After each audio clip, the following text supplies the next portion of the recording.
be honest with you, is we were engaged and still are conversations every morning before going to work, conversations every night coming home. The American people are blown away by what we were telling them. What they're hearing on these podcasts, they're like, I can't even, and we're talking retired service members, so much so that several retired general officers reached out to Congress too and said, listen, you guys have got to pay attention to what these guys are saying. This is significant. We think this is a significant departure from where we should be going and a radical impact to our readiness, and it's probably not acceptable.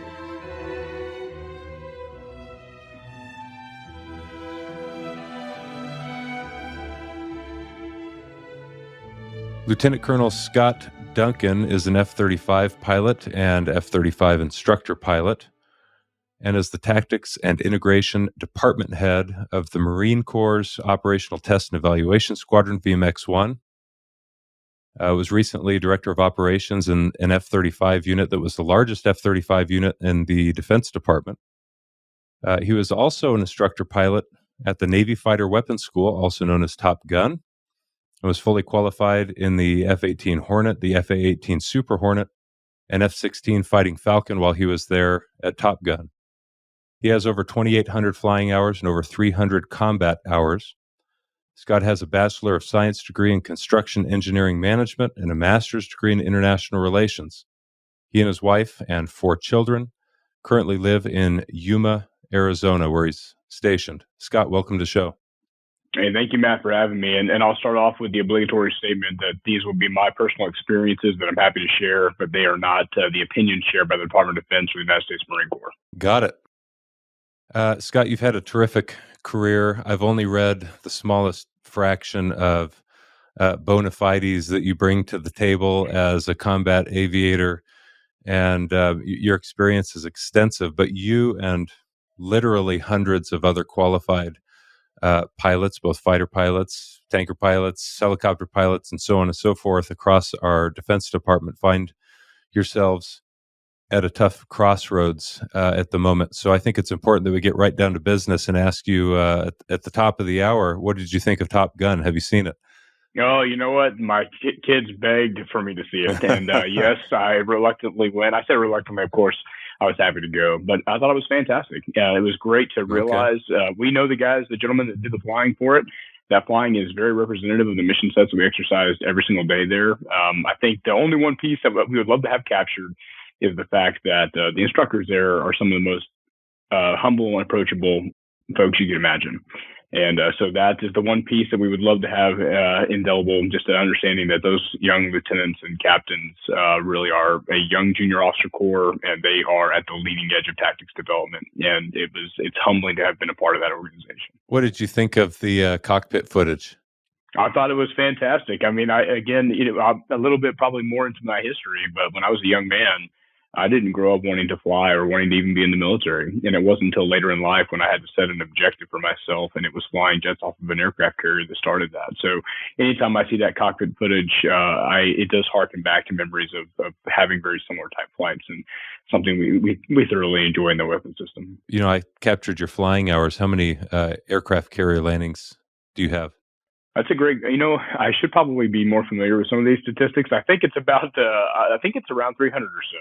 I had 2 combat deployments on the USS Enterprise. I think it ended up being about 300 carrier landings. Well, I thought I'd tease you up front about Top Gun just a little bit and say we're getting right down into the business. But, that's the first question, obviously, that pops into a lot of people's mind. I saw the movie as well, thought it was fun.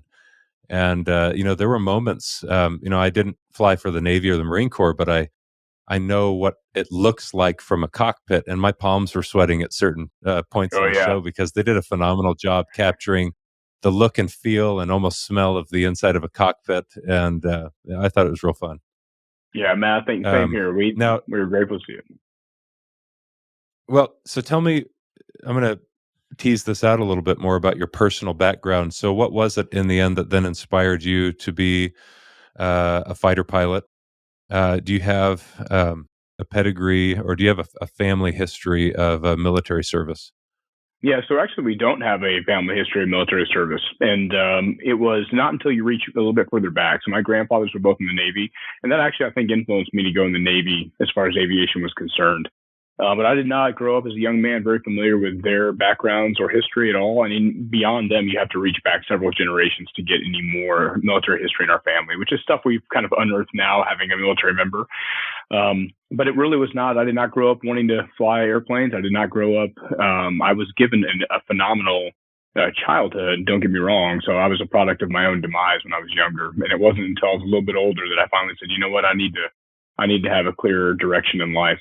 And when I established that direction, really the impetus of that was a strong relationship with the Lord and a springboard into Christianity. And when that happened, I said, you know what, I'm gonna set a goal for something, and I'm not gonna stop until I either get there or fail.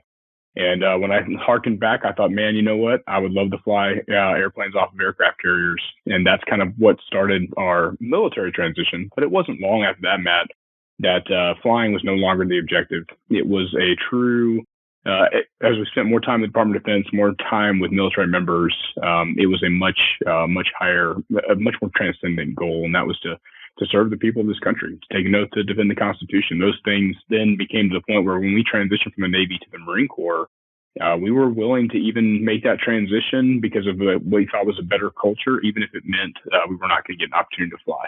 And we were just fortunate enough to be able to do that and continue flying. Talk to me about that cultural piece. That's an interesting thing for me to hear you say, a better culture. What was it about the old culture?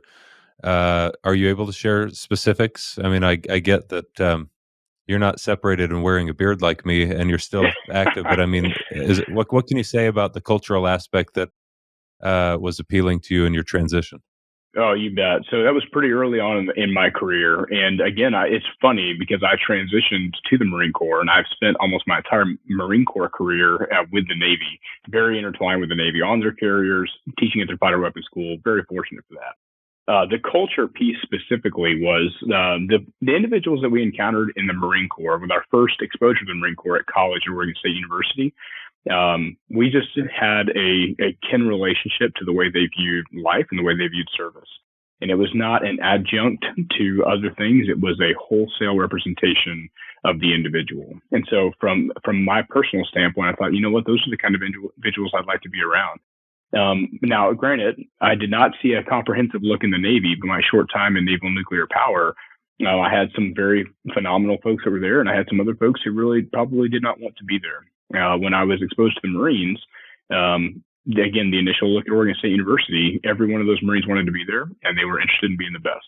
And that was the kind of culture I wanted to be surrounded by. And it's funny because I subsequently, have worked with the Navy at their weapons school with those exact type of individuals. So it is not relegated to one service or the other, but that was part of the culture that was attractive to us in making a transition from the Navy to the Marine Corps. Wow. So you've got now, is it just over 18 years of total active service?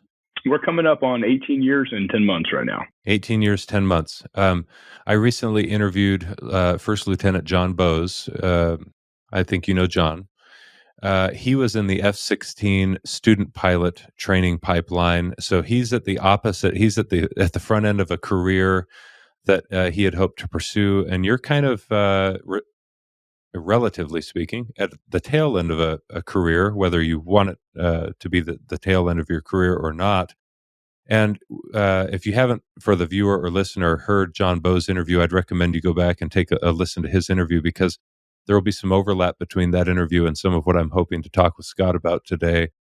But similar to John, Scott, you find yourself in a position right now, I'm sure that you didn't anticipate a year ago or at any point in your career. Talk to us about where you're at with the current DoD vaccine mandate policy and what position that's put you in. Talk us through that story wherever you think is appropriate to start. No, you bet, Matt. So a couple of things, too. I did have an opportunity to listen to that interview with John. It was fantastic. He's a very well-spoken gentleman. There's some other folks who have been offered up the opportunity to speak, and they've taken advantage of that opportunity to really get the message out to the American people. And to be totally honest with you, when you have a gentleman like myself who is at the tail end and have achieved some of the goals that I aspired or set out to achieve, my heart really breaks for those young aviators that had those goals in mind and are being robbed of those opportunities. And John is obviously not alone. There are are many. And we do say hundreds. And I say hundreds because it's a more conservative approach. I think if you really took a look at the numbers, or we had situational awareness to them, it's quite a bit higher. I'd always prefer to default, obviously, to the more conservative numerical approach. But sure. Scott, let me interject on that note, and then pick right back up where you said where we stand right now. But one of the things I talked about with John was a fighter pilot shortage in the Air Force. I'm not aware of specific numbers for the Marine Corps or for the Department of the Navy. Is that something you can talk to? Are we in a good position? Are we in a healthy position as far as our readiness, the readiness of both of our aircraft, as well as our pilot numbers? Or are we also suffering a shortage in the Navy? So that's a great point. We are suffering a shortage in all services. So it was not a hidden fact at all. The Department of the Navy came out and said, we cannot get enough aviators, and I'll talk specifically from the jet community. We cannot get enough what they would call TAC air pilots. The Marine Corps has the same or suffers from the same. From an aircraft readiness standpoint, however, the F-35, obviously, coming off the lines, a newer aircraft, one of the problems we have is the fact that the iron is coming to the fleet, and there are not people in the form of manpower, that's pilots, also enlisted maintainers, qualified to stand those squadrons up on a timeline that was developed. So I think the most recent number, and again, I'm going to round up for this number, would say that Marine Corps F-35 manning is at about 45%. We've been actively trying to pull levers, and in fact, several years before this, and trying to come up with creative ways that we could open up pipelines to help improve that number. The requirement and the demand is just outpacing any kind of production number we currently have. And, back to your point, Matt, too, I don't want to see that on behalf of the Department of Defense. At the end of the day, even when they tell me to go away, I'm still a patriot and an American citizen, and I want a strong Department of Defense. And that gap is staggering. How many F-35s are there in the Marine Corps?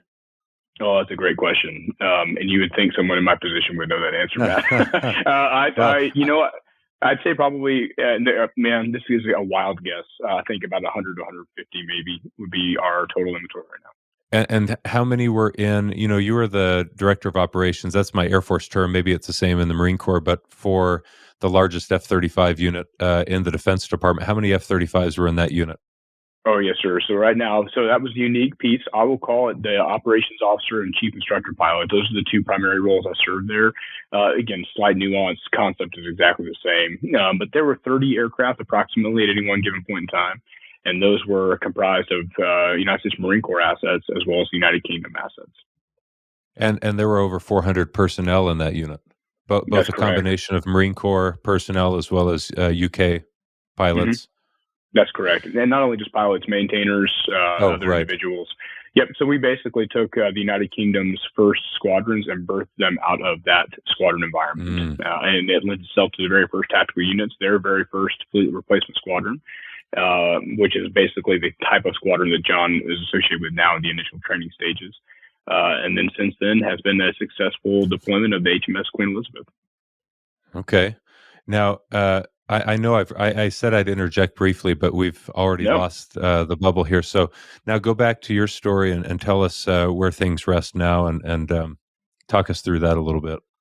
Oh, you bet. So, Matt, one of the things that was kind of important is, and you mentioned this a little bit, we had concerns well before the mandate began to manifest itself. And so an important part of kind of the lineage, if you will, of how things have progressed is that we felt compelled to inform leadership that there were problems and we saw problems coming. And if this mandate was going to come as it ended up coming to fruition, that we had a specific stance and this is the stance we were going to take. And not only were we going to take this, but we were going to take a responsible approach to seeing it changed. So that came well before the mandate ever existed. In fact, one of the gentlemen that we had a relationship with or began a relationship with because of a book that he published back during anthrax, that conversation springboarded 6 to 8 months before the mandate ever actually came down in the form of an order. So the Secretary of Defense, he passed an order for the mandate. And again, for us specifically, vaccinated status is not important. If somebody is making the decision on their own, it would encourage them to do that. And if they believe that they've been given a truthful accounting of the information, then we support them in that. It was the mandate very specifically. So we, every squadron was given an opportunity to have kind of their own timeline to some degree. And so as soon as the squadrons order the requirement to be vaccinated or at least have received the first shot was when we had to have our religious accommodation submitted. Now, an important part of this journey, if you will, was I was ignorant of that process, and I had to learn what that process was, not only for myself, but also to the other thing we told the command is that we were going to support people who shared the same conviction. So, trying to network with folks and then very quickly identify who those people are and how you can serve and support them in this. So one, learning what that process is all about, how to even do it, how to do it administratively correct. We submitted that accommodation and helped many others do the same. And then when that came back denied, we actually put in our appeal, and then we have an opportunity as Marines to appeal. Go ahead, Matt. I'm sorry. Tell me the time frame again. So when you submitted the religious accommodation request, what month are we talking about? So we're talking early to mid-September of 2021. And then the denial came back at the end of October in 2021. That was when the DoD was trying to figure out how are we going to handle all of these religious accommodation requests that are coming in. And I think there was a lot of coordination during that time period about what a standardized response might look like, because it seemed to me that across all branches of the military, the response was the same and they came flooding in. The answer is no. You're gonna. But as I mentioned in John Bowe's interview, I have a friend who is atheist who submitted an ethical veganism accommodation request that was approved. I don't know if he's the only one or if there were others, but too bad he didn't know about that one sooner. But you got to be honest. Well, the fascinating part about the process is, and this is what is highlighted. I mean, the Constitution protects these religious discussions and the right to religious context and decision making in that context. And the reason why I say that is because you could have an individual like an atheist, and what he has to prove, or his burden of proof, is a burden on his conscience. And so I think it was fascinating too, and this may be jumping the gun just a little bit, but the highest echelon of leadership that we could appeal to in the Marine Corps, that individual saw fit to say that in his estimation, which I think is a fascinating estimation, it is not an undue burden on our conscience. And I'm not aware of another human being that can make a statement like that. And I think that is probably at the root of some of the issues. But back to the timeline real quick, because some of these things are going to be important. We wanted to make sure we also exhausted every administrative action. So, and I think this is a thing that you highlighted previously from discussions I've heard you have. But for example, before our appeal, we went ahead and submitted a request for early retirement. Now for us, because we were told by the monitor, he said, listen, you cannot resign. One, you cannot resign because of this topic. You're specifically forbidden to do that. And then second, you can't specifically resign because you have an obligation. And that obligation is because I took the aviation bonus to take me to the 19 years. And I had every expectation to continue. I was a slated commander at the time and was very much looking forward to continuing and achieving those goals and looking forward to others. So at the time, though, we said, okay, listen, we can't resign. Is there anything else? Clearly, the values of the institution are going one direction, and the Duncan family values are going somewhere else. And as a result, then we were going to say, if I can leave the service. If that is of interest and such extreme interest, we can do that via an early retirement request. That was a valid request. There's a process for that, and we exercised that process. In that process, it was fascinating. They said, you are denied, or I shouldn't say denied. Let me be very specific on my terms. The endorsements were recommended for disapproval, and they were recommended for disapproval because I was too valuable to the institution to lose as an F-35 pilot. However, they would have no problem continuing with the administrative separation process. Of course, again, and just highlighting kind of more probably what this is truly all about. Well, let me interject again here to point out, this is worth, I'm reluctant to interject. I'm trying to work on this, but no, please so much of what you're sharing, I just heard of another pilot, an A-10 pilot, who I happen to know and was a phenomenal commander, but is now a colonel, has actually over 20 years time in service, and requested an requested retirement before her commitment was up, because she is opposed to the same mandate. And she was told the same thing that you were, and it was that she is mission critical, Yes. and therefore we will not allow you to retire. However, you now have an order that within 10 days, this just happened a few weeks ago, you will get the vaccine or we will force you into separation. And, Yep. and you think about that for just a moment. We can't let you go on your terms, but we are determined to let you go if you're not compliant. That's a really terrible position, in my opinion, that we're putting our service members in. But the more important question, I think, for the American people, if they haven't already thought of it, is where does it leave us as a military as far as military readiness is concerned? You've heard in now 2 interviews the unfortunate numbers, readiness numbers, the numbers of pilots who are qualified to execute the mission in these various platforms. And we're, in essence, it seems to me, shooting ourselves in the foot when we make these kinds of paradoxical decisions. They're putting themselves in a really hard spot. And I would think that after months and months and months of data, pushback from some of the service members, some of what we've come to understand about all of this. And I'm trying to be careful how I use my language because there's multiple platforms on which this shows up, and I'd like to keep them going. But you'd think that the DoD at some point, months ago, had to have had hard discussions behind closed doors and saying, look, are we really going to dig in our heels and force out many, many thousands of our service members, some of whom are in absolutely mission critical career fields? Or are we going to say, we made a mistake, and then, oh, by the way, live with hundreds of thousands of people who this was also against their conscience and their view as well, but they've already chosen to go ahead and comply. And now what are the consequences of that? Rewarding those that dug in their heels, like yourself.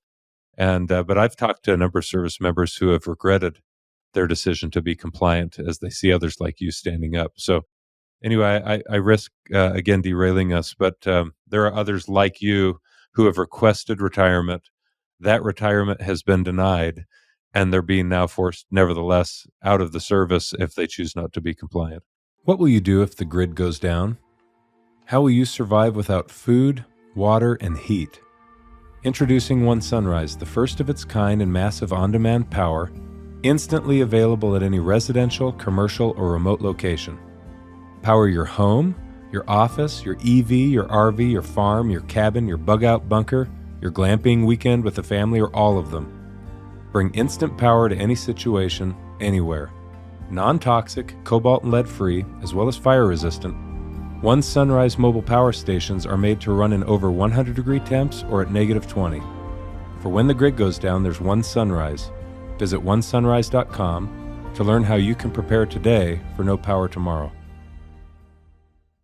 Yeah, there's another part of that too, Matt. When this first started, and it's easy because, we don't have an appetite for history like I think we probably should. So you lose sight of what happened at the very beginning, and you lose sight of some of the narrative that existed at that time. And we have members 24 years, 25 years, 29 years of service. And those individuals were told, you will not retire. You will be administratively separated. I had specific commanders. They were told, and literally their shot deadline was a week after their already scheduled change of command and their retirement. They're like, no, absolutely not. You will be fired. You will be removed. And so, again, just back to the, coercion has a legal definition, Matt. And when you're having things along those lines happen or take place, I cannot tell you the volume of people. And we've asked leadership to consider this. We're like, listen, the sheer volume of people that took this because they made a business decision with their body.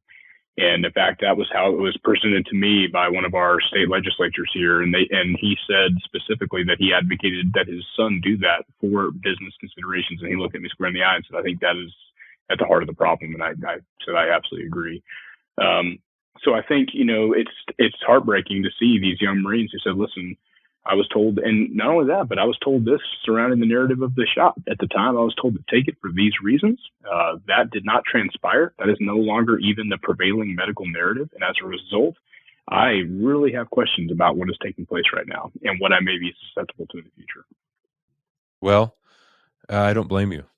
So tell me, in that vein, why did you choose not to get the vaccine?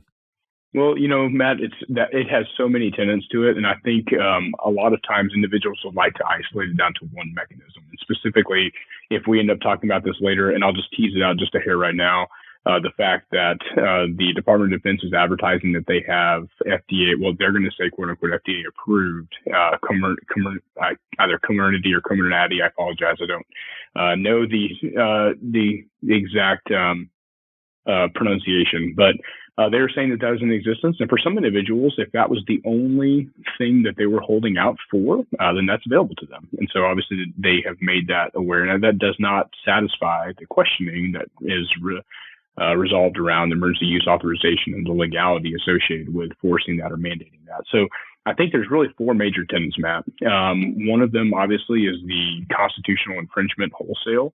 The fact that a service member does not relinquish human rights, natural rights, and we took an oath again to the Constitution. I know you're very aware of, and that oath is what we believe we are exercising in our position and our stance right now. So there's the constitutional, and I'm going to actually break out constitutional from the legal, and then I'm going to say medical efficacy, and then also all of that is encountered or encompassed in the religious conversation. And when it comes to the religious conversation, Matt, I was able to detail that out with many tenets as to why I think this was wrong. Many of them were misrepresented, unfortunately, in the rebuttal statements to my response. I had to correct them in subsequent statements and rebuttals, saying that I know that they had mentioned that they did believe they did their due diligence in reading through my appeals, but they either read it too quickly or they had a misunderstanding of what I said, and so we had to make sure to correct that on their behalf. But those are the primary tenets, I think, right now. And for a lot of people, too, they would prefer a Christianity that is held in its own specific silo. And for us, it is a comprehensive worldview. And so even if you got past all of the scientific discussion, the medical discussion, the legal discussion, the constitutional infringement, like all those rights, and you got to the point of religion, the reality is that even with all those things, if they were satisfied, which I would argue that they are not, it comes down to fundamentally a truth versus a lie. And I'm not saying in any way, shape, or form that every person or every leader falls into that category. And in fact, when I broadly talk of leadership in the Department of Defense, it is not everybody. And just like, and there are wonderful, wonderful leaders, and they were in different positions. They had different understanding. Like you said, a lot of them are vaccinated, and that's understandable. A lot of them didn't put the thought or have awareness of the thought, and part of it is because they had a vaccine immediately available to them, and they took it just like they would every other. And that was not the case for several of us. We just had a bit more time, and we committed it to prayer and a different approach. I'll tell you when, so before I separated in the fall, about the same time you filed for your religious accommodation request, my last day on active duty was the 1st of September, 2021. And it was just at that time. Now, I had been on leave for several weeks up until that point, but it was about that time that a mandate was coming down by way of policy. Yep. And I had been in command through May of the same year, and there were surveys that were going around. Now, the vaccine had been available. Members were starting to be vaccinated, but no mandate had yet been in place. And I want to say, and I might be off by a little bit, but my recollection is that we were directed to take surveys of our members of our unit to determine who was interested and who wasn't, kind of a thing, so that we could get them scheduled and slated for the vaccine. But there was probably this is an honest assessment, between 30 and 35% of my unit was at once, the moment the vaccine was available, interested in getting in line and taking it. And there were over 60% that were either on the fence or not sure they ever wanted to do that. Well, you give it a month and see that there's now a pressure campaign underway. I think this was all still before there was an actual mandate. 10 and 20 and 25% more started to receive that. Yeah. I had started to hear rumors that some were uncomfortable with their decision, but they figured, well, I'm not going to die on this hill. But there was still a large chunk, over a quarter of our service members at that point, before the mandate came out, said, no, not me. Yep. But once a mandate came, you started to see the dominoes fall, and it ended up being about 5%, and then on down to 2 and 3% of our service members, I think, as far as the last I've heard, probably still haven't complied with the policy. So which 2 to 3% doesn't sound like a big deal, but then again, you have to consider our retention rates, our ability to recruit new service members. You have to consider where we're at health wise as far as our readiness and lethality at the moment. 2 to 3% actually ends up being a tremendous burden to impose upon the force. Yeah, no, so Matt, you're absolutely right. I would actually, I think at the time, if I had to draw or snap a chalk line, it was 40%. 40% of the service at the time of the mandate in the Marine Corps, and that is the narrative around that shot and its mandate. It really, in its only true pure sense. In other words, on its own merit, that discussion probably rested with 40%. To your point, and I think Marines are very comfortable coming to me because obviously we made our position known, and we said we were not going to hide behind those things, and they have routinely. The predominant discussion point is the fact that they did it to keep their jobs. When it came down to, hey, there's a mandate coming, okay, a lot of them said, well, clearly there's already a Marine Corps way, a separations manual that would allow you're physically unfit now at this point, you have a reasonable disagreement, it's honorable discharge, and they would be willing to move on with life. So it wasn't until the far more punitive, you may go to jail, you may have Article 92, you may go to, like those sorts of things that it's been predominantly removed from the table now, but those were the initial parts, and it's parts of the discussion because nobody knew. I mean, a dishonorable discharge, back to a transition we had to take the last winter and really develop what it would look like. Worst case scenario, for some significant impacts to the family in our future. And then the best case scenario, and develop all those lines and then actually begin to action on them as far as pave the way towards a transition to civilian life. So I think it's important to understand that once those, and again, the religious accommodation, I mean, leadership, you are at the mercy of the personality of your leadership. And the reason why I say that is you have a wide variation in how folks were handled. And that's because those individuals are very serious lack of standardization, which is one of the problems. And we may even talk about some of the administrative separation recommendations as well as the board of inquiries. You have everything from general and honorable conditions discharge for a perfect sterling career after 16 years with an F-35 pilot, and you have somebody who is, nope, Article 92 has been dismissed. It was considered an unlawful order. There's no way that you can comply with emergency use authorization. And so having that kind of variation, even within the same service, is a significant challenge for leadership, and we've asked them to please consider it. So there are, in your knowledge, other F-35 pilots even who you're aware of who are facing similar consequences or who have been grounded for their decision. Now you've not been grounded. That's correct. So I have not been grounded. And then that goes back to the discussion, Matt, as far as your immediate leadership and chain of command. In a lot of ways, leadership had pushed it down to the tactical level of how it would be exercised. And so the only infringement on my flying occurred so I was asked to fly with the squadrons on the air station. And part of that is because I'm an instructor pilot and they don't have enough instructor pilots and they need instructors to come fly and do simulator events. And I've been fortunate enough to lecture on behalf of the Marine Corps Weapons School, even at my role at VMX-1. Now, VMX-1 and MOTS-1 and some others have different chains of command. And as a result, I was able to fly and support them in that capacity. However, one of the other individuals that actually owns the F-35 squadrons on the air station in that chain of command had decided, nope, very early on, he made a statement that he did not want unvaccinated folks. Well, it started out flying. You could not fly. And again, I think it's important to understand that we've been told we are a threat, a health threat to ourselves, a health threat to our community, and a health threat to our Marines. So flying a single seat jet is apparently still a health threat. And as a result, they said, nope, you cannot fly, but they would still let us do simulator events and lectures and things along those lines. I think after about 6 weeks to 8 weeks of that, they said, that may not have the best optic. And as a result, they finally came back and said, no, you just can't support those squadrons, period. So again, that squadron said, we're going to, we will be happy to fly you until we're ordered to stop. And they were, in fact, ordered to stop. It is, to my knowledge, there's no written correspondence. It's all phone calls and things of that nature to make that take place. Now, is there a lingering stigma over the head of Lieutenant Colonel Scott Duncan in the eyes of your peers or leaders, or how have you been treated by other service members? Let's start with your peers, I guess. Well, I will tell you, this is where I may diverge just a little bit from some of the other folks you're going to have an opportunity to interview.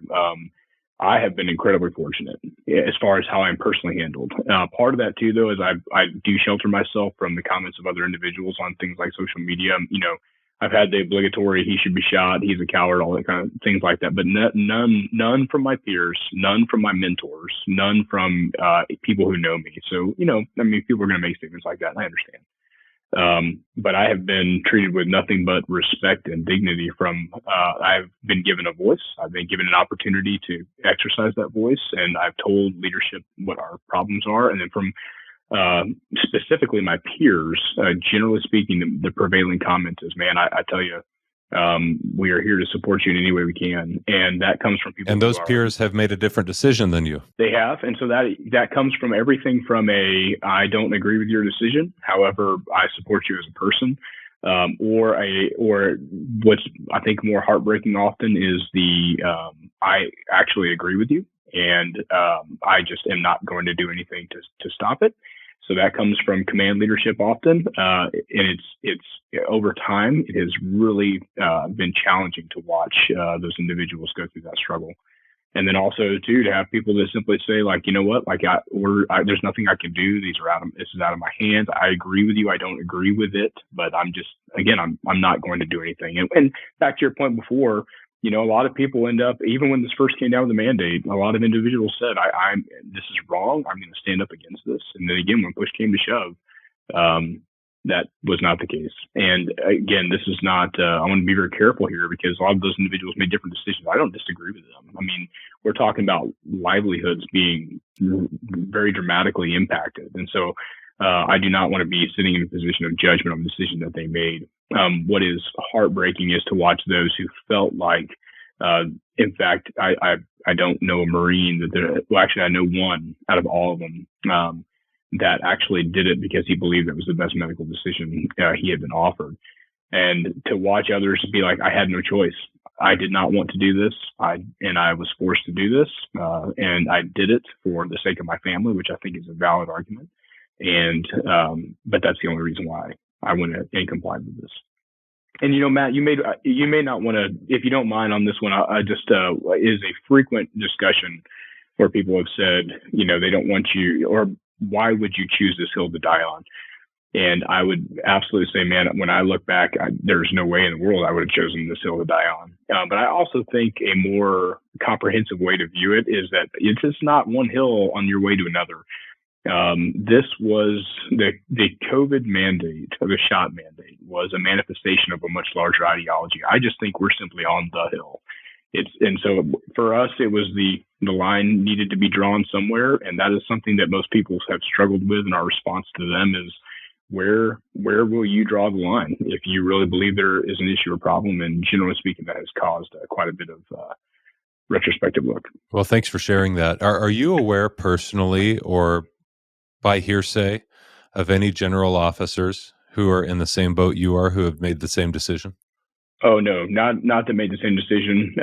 I personally know several general officers, and the ones that I know, again, Matt, I've been very fortunate in my entire career. In fact, the long list of achievements is because I've been supported by phenomenal teams. I'm not a special individual. And those general officers, even some of them who are like, you know what, I support you as a person, as a mentor, as a friend.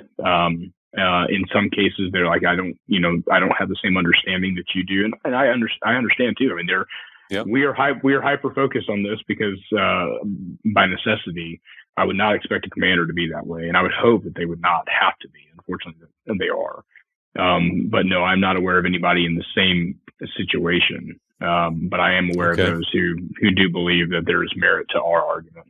I'll ask you a more sensitive question. Are you personally aware of, or have you learned by hearsay of any other pilots who have been grounded as a result of their decision? I'm sorry, let me be more clear about that. Because they made the decision to comply with the mandate, that they've now been grounded because of health concerns or other anomalies that they've experienced? Yes. Okay.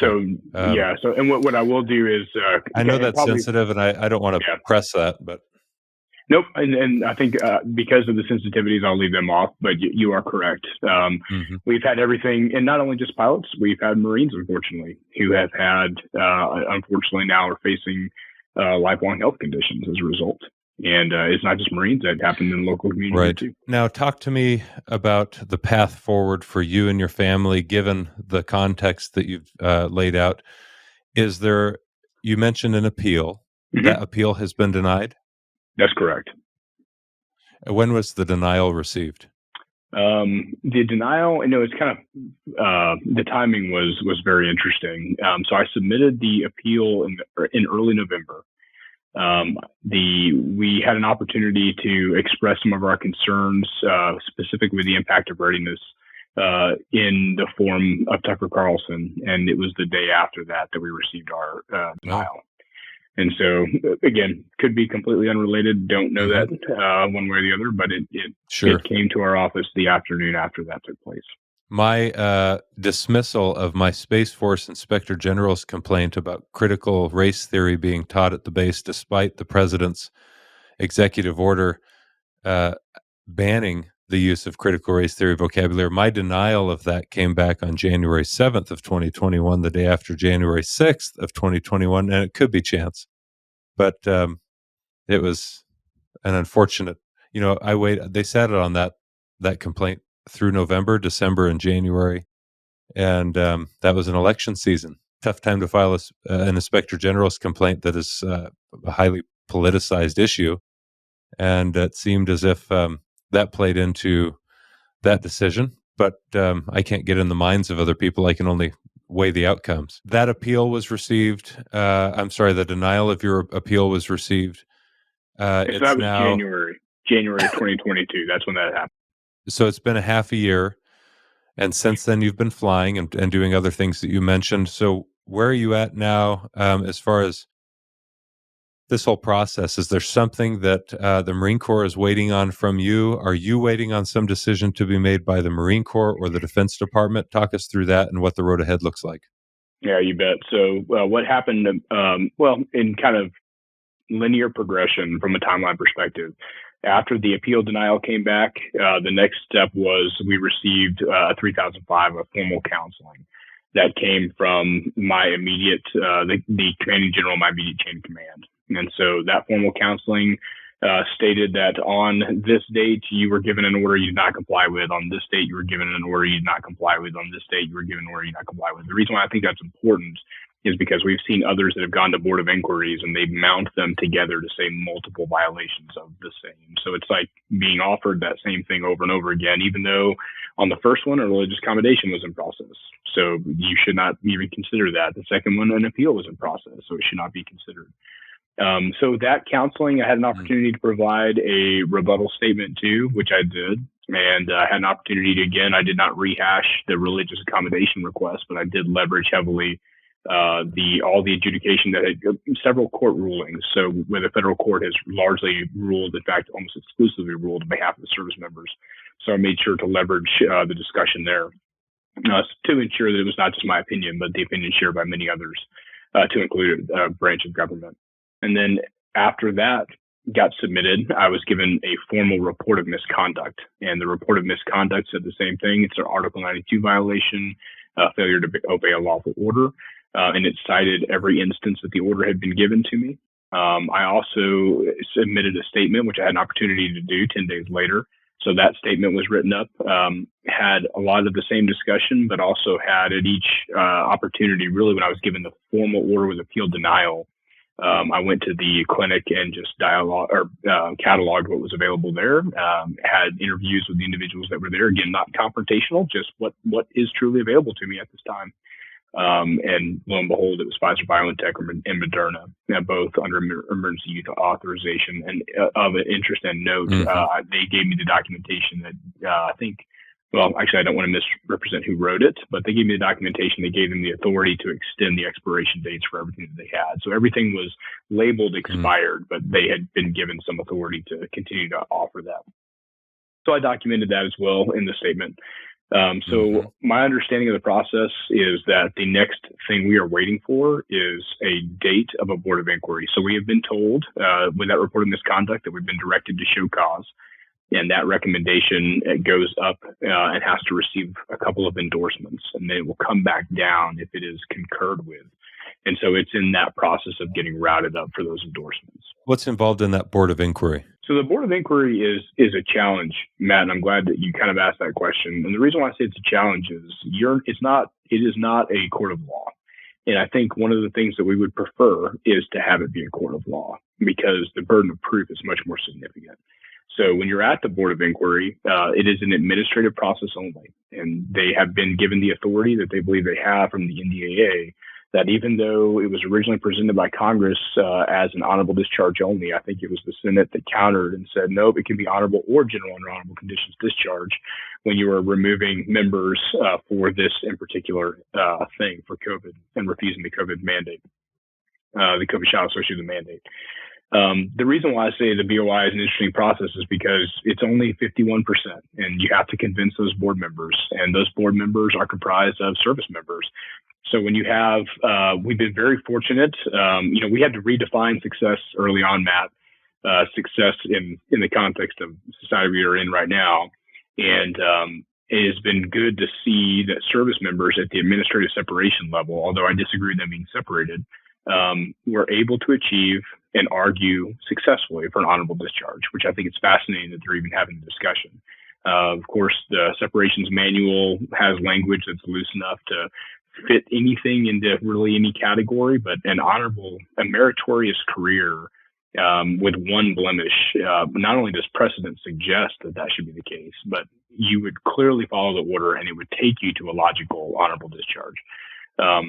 By way of example, an administrative separation we just attended yesterday for a master sergeant who is 2 months from skill bridge, and then skill bridge approximately 3 to 6 months. So he is retiring. He already has an approved retirement date, and they went ahead and saw fit to put him through a board of inquiry, and he was voted separation.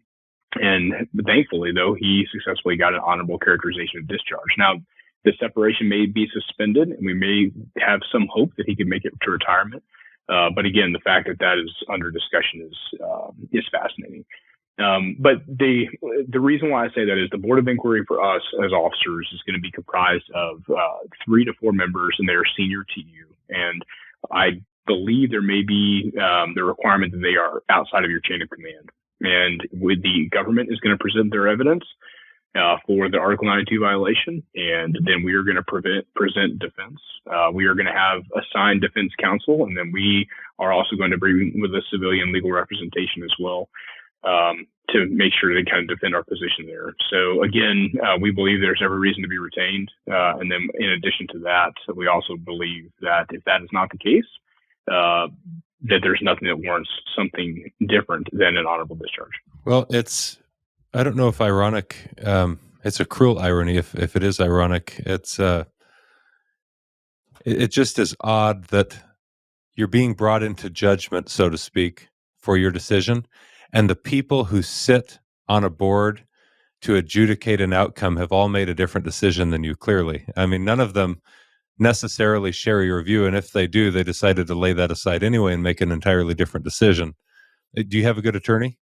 I do, Matt. In fact, the gentleman is fantastic, and he's involved in other civil litigation centered around this. And not only that, but he has a heart and passion for it. So very excited. We've had an opportunity to engage with a lot of lawyers and legal entities, and a part of the process in serving others that shared this conviction was to make sure that they were paired up with legal representation if they desired it as well. So in the course of that, we've met some phenomenal people. Let me go here, because I think perhaps one of the most, the information is critical. Thank you for sharing what you have. I've put you on the spot. You're willing to come on a show in spite of the fact that you still wear the uniform of your country, and you've got certain obligations that I very much appreciate. You're not criticizing, to be clear, you're not criticizing your chain of command. You're treating them with respect, whether or not some of them deserve it. But in your case, it sounds like, you've been treated respectfully. You're not criticizing the current administration. That's all off limits under the Uniform Code of Military Justice, as deserving of criticism, in my view, as they might be. So you're doing things right, and you're sharing information. But perhaps one of the most important things I can ask from you is to talk to service members, because there are going to be a lot of service members who are going to hear this in the weeks ahead. Some of whom, in fact, I'm guessing if they're listening to my show, many of them might be in the same boat you are. And the show is growing pretty quickly. I think a lot more service members, including senior leaders, are going to be hearing these interviews, especially if I'm not talking about the sun or the stars like I was in the interview that was released earlier today.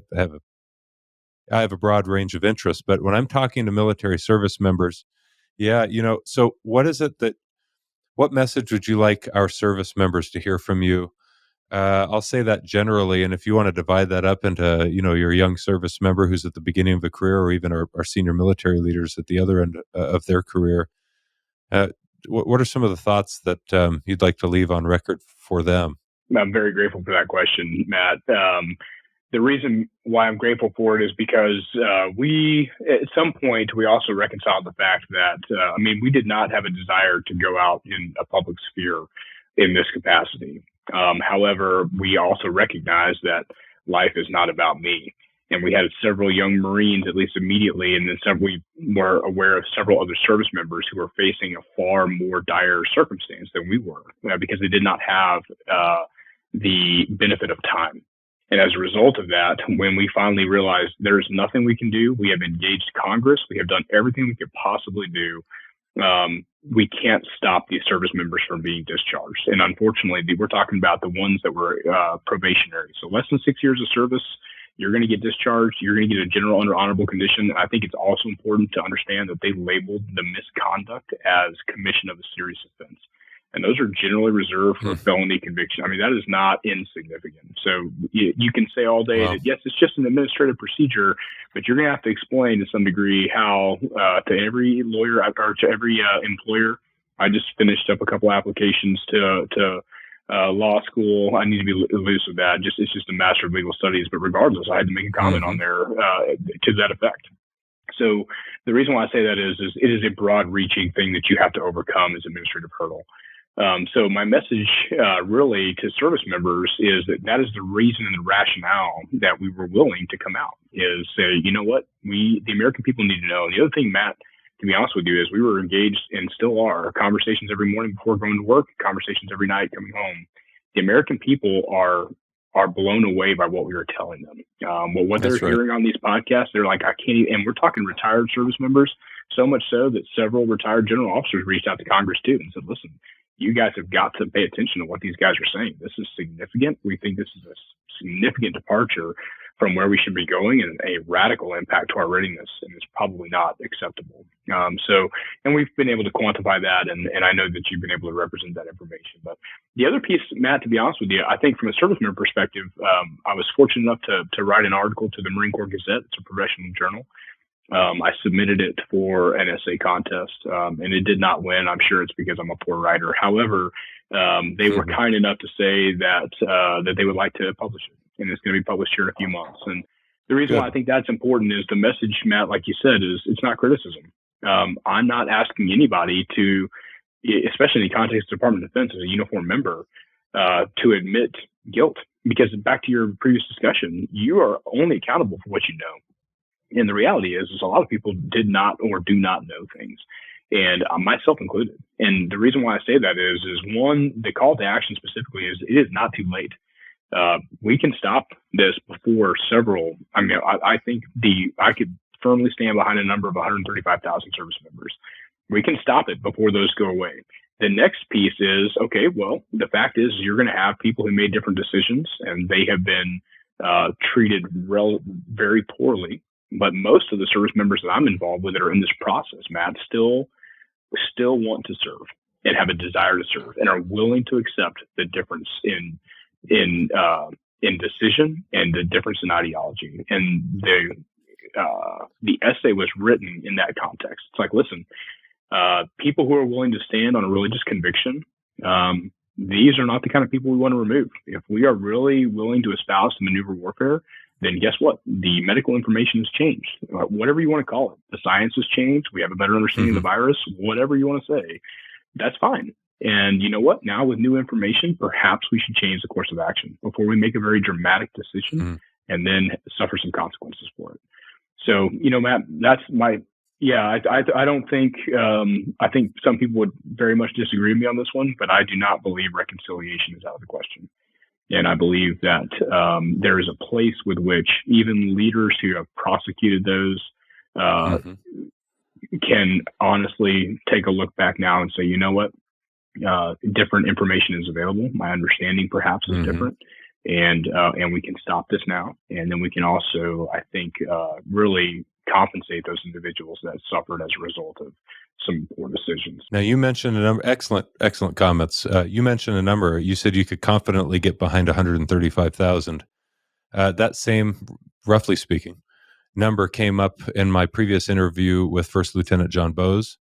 I was blown away by that number, and here it is again. I haven't tried to verify it, but I understand you guys are close to these issues and you know what you're talking about. But that is just a remarkable number of people. I think to your point, when you say percentages, a little bit of the context is lost. And I think most people often hear like, oh, the Marine Corps has got 3,000 non-adjudicated religious accommodations. Actually, I think it's a bit higher, but I think it's 3,000 service members we've lost so far in the Marine Corps, and we've been a bit more aggressive in removing people. So when you hear numbers like that, yes, I would not disagree. Although I believe every person is significant, I would not say that it's insignificant, no matter who you lose.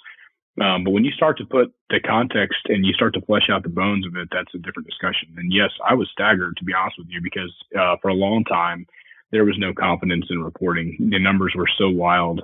There was, so few. And then you had numbers that you're like, man, I don't know. I'm talking to a lot of folks and these guys have got awareness. So the reason why I say I have confidence in that number is that is what Congress is reporting. Congress is reporting this to the Pentagon. And as a result, so I would say I've seen numbers higher than that. But again, I don't have a real good backing on that. So I've seen several venues, multiple sources. I've seen that number. I'll say this one more time too, and I said something like this in my previous interview with John. If you stripped away every other issue we were facing domestically or internationally as a country, strip away every one of them from what you think is or is not happening at a border, what you think is happening in the public education system, what you've come to learn about various radical groups or entities in this in this country, some of the interstate competition that you see on the news being reported, and literally a dozen other things. If you strip all of that away, and this is the only problem that you were aware of that was happening in your world right now, and it was that we're about to potentially lose 135,000 service members, many hundreds of our experienced combat aviators, that should be enough for you to be very concerned about our ability to defend our nation, our ability to be ready to wage and win wars should they come knocking. And so while we're deploying service members to Eastern Europe and elsewhere in the world in anticipation of a spillover of a conflict between Russia and Ukraine, for example, we're also shooting ourselves in the foot. And our senior military leaders and the Secretary of Defense, I'm speaking for myself, not for Scott here, they're going to have to live with the decisions that they're making right now at this critical juncture in American history for the rest of their lives. But here's the unfortunate part. So are you. You've got to live with the decisions that they're making. Scott has to, and all of us are going to have to live with these decisions, and they might have far greater reaching implications than meets the eye. And I'll tell you, there's a lot that meets the eye even at a glance when you hear some of this information being presented. So I'm really grateful that you and some of these other service members are speaking out. And there are so many young service members, young enlisted personnel, for example, who've been in for 2 years or 3 years. They're not being invited to be on podcasts right now. They're not being invited to be on shows, and yet they live in a world in which they're facing the same problems. Many of them have families to take care of. And so I'm sure they're grateful for people like you, Scott, who they see showing up on these podcasts and in the news to be a voice for them. Not everyone has a voice, but you've got a voice. And who doesn't think Top Gun is sexy, right? And so you're a perfect spokesperson to talk intelligently about what so many of our service members are both experiencing, or they believe in, and don't have the opportunity to articulate themselves. And let me add one more thing, and it's this, and then I'll give you the last word. Our military obviously needs men of integrity. Our military needs men of courage. It needs aviators who have experience, and frankly, there's a lot of other career fields in which that experience is absolutely critical. And you, Scott, represent all of those things to me, and I'm grateful that you're standing with your family and keeping your integrity intact and being a man of courage and of God. There's not enough of that on display in the world, and so it's good for the world to see that. I give you the last word. Well, I appreciate it, Matt. I think you set a very good example for all of us, to be honest with you. I was very grateful for the words that you penned, and very grateful for this time and opportunity. As far as the young service members, like you said, I was not, when it came down to it, as a leader, because regardless of the capacity, as a Marine officer, as a leader, there's no way that in good conscience, I could tell a Marine that the best medical decision for that individual to make was to take the risk associated with a shot. And that's what it came down to, or that's one of the things that it came down to. And as a result, obviously we lost the opportunity to command. But I do think that there's a time and place, and that we do not have the solid foundation or rationale to remove individuals for these reasons. So I think it also too, Matt, it's a word of hope. Many of the things you've hit on, and I say a word of hope because ultimately truth and good will prevail. There's no question about it. And so we may be through a rough road, and I understand that, but we've probably taken bigger licks, I think, in times past, and we can do it again. So just want to be clear and sure that we are on the right side of truth and history, to be honest with you, Matt. Well, great thoughts. Lieutenant Colonel Scott Duncan, former Top Gun instructor pilot, current active and qualified F-35 pilot. It's been a real pleasure chatting with you. I've been grateful to get to know you a little bit. And I think we'll be hearing more from you in the months ahead, despite your reluctance to be in the public spotlight. So thank you, sir, for your service. Well, thank you, Matt. I appreciate it.